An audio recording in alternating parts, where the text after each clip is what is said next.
Break के बाद एक बार फिर से स्वागत है। अब जान लेते हैं कि एग्री कमोडिटीज के अंदर क्या करना चाहिए, क्योंकि एग्री कमोडिटीज बड़े सुस्त कारोबार, हालांकि हमने यहां पर एक हल्की फुल्की बढ़त मंगलवार के कारोबार में और बुधवार के कारोबार में देखी, लेकिन उसके बाद फिर से मुनाफा वसूली देखी है। आज बाजारों के अंदर कुछ कुछ जगहों के ऊपर सुस्ती भी दिखाई दे रही है। कुछ कमोडिटी के काउंटर्स ऐसे हैं जहां पर हल्की फुल्की खरीदारी भी दिखाई दी है। इस पर बातचीत करने के लिए हमारे साथ अमित सजेजा हैं। अमित जी, स्वागत है आपका मार्केट टाइम्स टीवी पर। अमित जी, मेरा पहला सवाल आपसे एग्री कमोडिटीज को लेकर के ओवरऑल सिनेरियो आपको क्या लगता है, क्योंकि बहुत सी मंडियों के अंदर फिजिकल कारोबार बहुत ज्यादा देखने को नहीं मिल रहा। तो इस पूरे अगर सिनेरियो को देखा जाए तो आपको क्या लगता है, वाकई में कोई एग्री की डिमांड जनरेट होती हुई दिखाई देगी? और ओवरऑल अगर एग्री कंपोनेंट की बात करें तो एग्री कंपोनेंट का काउंटर आपको कैसा नजर आता है? जी नमस्कार। देखिए, मिक्स है। जैसे आपने बताया है कि काफ़ी कुछ काउंटर्स ऐसे हैं, जैसे फॉर एग्जांपल चना है या सोयाबीन है, एडिबल ऑयल कॉम्प्लेक्स है, जिसमें आगे आने वाले समय में ऐसा लगता है कि तेज़ी आ सकती है। और कुछ ऐसे हैं जिसमें शॉर्ट टर्म तेज़ी है, लेकिन ओवरऑल ऐसा लगता है कि तेज़ी सस्टेनेबल नहीं होगी।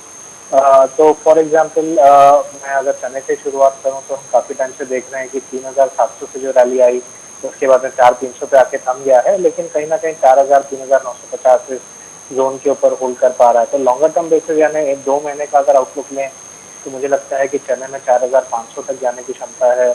और एक बार बाजार थोड़े ओपन अप हो जाते हैं, डिमांड फिर री इमर्ज होती है स्ट्रांगली, तो चने में हम अच्छी खासी तेजी देख पाएंगे। तो करंट मार्केट से लगभग 10% की तेजी दिखाई दे सकती है।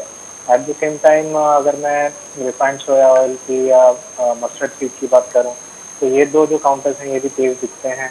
मस्टर्ड में हमने देखा है कि स्टेडीली 4500 के ऊपर प्राइसेस चली गई हैं। आज करेक्शन दिखी है हायर लेवल से। तो मुझे लगता है आने वाले समय में, यानी वंस अगेन 1 से 2 महीने के लिहाज से अगर हम देखें तो 4650 से 4700 ये जोन हमें मस्टर्ड में आगे आने वाले समय में दिखाई दे सकती है। तो एडिबल कॉम्प्लेक्स और चना, इन काउंटर्स में मैं आगे आने वाले टाइम में मैं डिमांड एमर्ज होते हुए देख रहा हूँ। लेकिन ग्वार सीड हुआ या फिर इवन टर्मरिक हुआ स्पाइसेस में, तो ये काउंटर्स हैं जिसमें बहुत अपसाइड पोटेंशियल नहीं दिखता।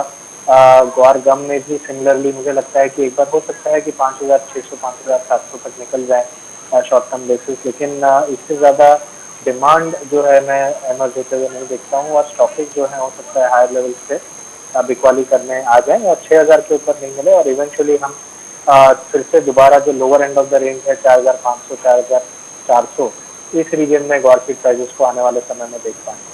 तो क्या जैसा आपने एडिबल ऑयल का, अमित जी, जैसे आपने एडिबल ऑयल का बताया कि इस समय पर क्या फिर स्टॉक करना चाहिए क्या मस्टर्ड का?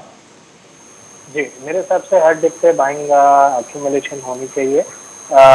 एक अगर हम लेवल की बात करें तो मुझे लगता है 4440 से 4430 ये एक सपोर्ट बैंड है, जहां पर मुझे लगता है कि जो लॉन्गर टर्म इन्वेस्टर्स हैं वो खरीदारी करेंगे। तो 1% की और गिरावट हो सकती है 2 या 3 दिन के पर्सपेक्टिव से, बट लॉन्गर टर्म एक बाइंग अपॉर्चुनिटी होगी और 4650 4700 के टारगेट्स लेके चला जा सकता है। तो 2-3 दिन अगर वेट किया जा सकता है तो एक डिप मिलेगी, जिसके बाद खरीदारी करनी चाहिए। और फिर अगर हम ये देखें तो ऑयल कंपोनेंट में अगर तेजी है तो जो इनके बाय प्रोडक्ट्स हैं, खली की अगर हम बात करें, चाहे वो मस्टर्ड खली है या फिर कॉटन सीड ऑयल केक है, क्या उसके प्राइसेस के अंदर भी हम जंप आते हुए देखेंगे? जी, देखिए डेफिनेटली पिछले कुछ महीनों से मैं मस्टर्ड में तेजी में हूँ, कुछ हफ्तों से मैं कहूँगा। तो हमने स्टेडीली ऊपर जाके देखा है प्राइसेस को 1500 से लगभग एमआर होकर 2100 हो गई है। फर्स्ट क्वार्टर में डेफिनेटली एक डाउनसाइड रुझान था, और उसके बाद स्टेडीली पिकअप हुआ है। तो इवन में अगर कपास खली की भी बात करें तो मुझे लगता है कि 2250 तक के टारगेट दिख सकते हैं 2 महीने के लिहाज से। तो यहाँ से अगेन एक 10 से 12% की एक जंप हम प्राइजेस में आता हुआ देख सकते हैं। तो मस्टर्ड के साथ साथ मैं कपास खली में भी तेजी में रहना पसंद करूंगा। शॉर्ट टर्म बेसिस हो सकता है 1900 के करीब या 1920 के करीब एक बार एक छोटी सी टिप देखें, लेकिन वो एक बाइंग अपॉर्चुनिटी प्रोवाइड करेगा। इस ट्रेड के लिए मेरे हिसाब से 1780 का एक पोजिशनल स्टॉप लॉस लेना बेहतर है, जो रिसेंट लोस थे, और टारगेट 2250 के करीब के लेके चला गया। अभी जो लॉकडाउन से पहले हमने कॉटन सीड ऑयल केक के जो प्राइसेस देखे थे 1600 रुपए के नीचे के, क्या लगता है जैसे अभी आप बता रहे हैं कि 1780 नीचे मैक्सिमम यहाँ से फिसल सकता है बाजार, तो क्या बस वही बॉटम होगा या प्रीवियस जो लॉकडाउन से पहले के जो लेवल्स थे 1600 रुपए के नीचे के, क्या वो भी एक्सपेक्ट किए जा सकते हैं क्या? जी, मेरे ख्याल से देखिए लॉकडाउन धीरे धीरे अभी कहीं ना कहीं जो रेड जोन है या जो एकदम एक्सट्रीमली कंटेनमेंट जोन है उनको छोड़ के तो काफी हद तक ईज आउट हो रहा है। तो मुझे लगता है कि आगे चल के जो कपास खली हो या एडिबल ऑयल कॉम्प्लेक्स में रिफाइंड ऑयल मस्टर्ड की डिमांड हो वो पिकअप होने की आशंका दिख रही है। तो इसके चलते मुझे नहीं लगता कि 1600 के दाम फिर से दिखेंगे।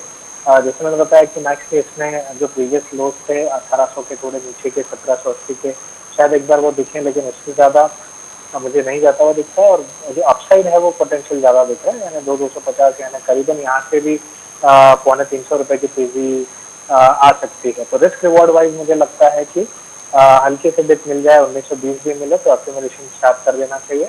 और अपसाइड में जो पोटेंशियल है वो काफी अच्छा खासा दिख रहा है। और मसालों की अगर हम बात करें तो हल्दी और जीरे को लेकर के क्या लगता है आपको?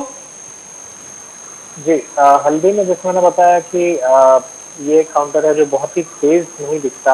हाँ, निचले स्तरों से 5300-400 से जरूर एक बार एक रिकवरी दिखती है, पर मुझे नहीं लगता कि बहुत ज्यादा शानदार तेजी दिखेगी। मुझे लगता है कि अपसाइड जो होगा वो 5800 के आसपास कैप रहेगा। तो वहाँ जब भी जाएंगे 5600 5700 के रीजन में भी जब प्राइसेस दिखेंगी तो एक बिकवाली का दौर हमें देखने मिलेगा। और ये जो ट्रेंड है नेक्स्ट 2 या 3 महीनों तक भी परसिस्ट कर सकता है। तो इसलिए मेरा जो रुझान रहेगा टर्मरिक में स्पेसिफिकली हल्दी में वो सेलोन वैलीज का होगा। और अपसाइड जो है लिमिटेड लगता है। डाउनसाइड में जो टारगेट लेके चल सकते हैं वो करीबन 4800 से लेके 4700 के रीजन के नेक्स्ट 2 महीने के लिहाज से लेके चला जा सकता है। तो यानी कि अभी अगर किसी ने बाइंग करनी हो टर्मरिक में तो उसको वेट करना चाहिए? जी definitely, short term intraday buying अलग है। वो बीच बीच में एक स्पाइक्स आती रहेगी, जैसे 5000 के 200 के स्तर से हमने 200 रुपए की बढ़त देखी थी। लेकिन प्रिफर्ड ट्रेंड जो है वो रुझान जो है उसका नीचे की तरफ है। तो जो स्टॉकिस्ट हैं या लॉन्गर टर्म प्लेयर्स हैं, पोजिशनल प्लेयर्स हैं, उनको मैं ऊपरी स्तरों पे बिकवाली की सलाह दूंगा। और डाउन साइड में एटलीस्ट 4800 तक हम नेक्स्ट 2 महीनों में देख पाएंगे। वहां से फिर एक्यूमुलेशन जो होगा फिर भी एक अपॉर्चुनिटी प्रोवाइड करेगा हमको बाजार, but as of now avoid करना चाहिए बाइंग। और सोयाबीन को लेकर के क्या रुझान? जी, सोयाबीन भी सिमिलरली, हालांकि अभी मैं फिलहाल देख रहे हैं काफी समय से एक रेंज बाउंड हो गया है, एक दायरे में कारोबार हो रहा है। लेकिन हम ये जरूर देख रहे हैं कि जैसे ही जो रिसेंट दायरे के निचले स्तरों के करीब आता है तो वहां पर बाइंग एमर्ज हो जाती है। 4 या 5 सेशंस पहले हमने 3700 के करीब प्राइसेस देखी थी, तो वहां से फिर एक उछाल देखने मिला 3900 तक। तो ये जो एक रेंज बाउंड ट्रेड है ये कुछ टाइम और चलेगा, जैसे हमने कॉटन सीड में भी देखा है 1800 से 2000 के बीच में, 2100 के बीच में ट्रेड हो रहा है। लेकिन ओवरऑल पर्सपेक्टिव यानी लंबे समय के लिहाज से अगर हम देखें तो एक जब भी डिप आती है तो एक बाइंग अपॉर्चुनिटी की तरह लिया जा सकता है 3700 से 3750 के रीजन में। मुझे नहीं लगता कि 3600 के नीचे ज्यादा प्राइसेस टिक पाएंगी। और अपसाइड जो है 4200 ये एक स्तर है जो हम आने वाले 2 महीनों में देख पाएंगे। तो एडिबल कॉम्प्लेक्स में once again I will repeat, soybean mustard में और कोकोड में मैं तेजी में रहना पसंद करूँगा। जी, बहुत बहुत शुक्रिया अमित जी इस तमाम जानकारी के लिए, बने रहने के लिए।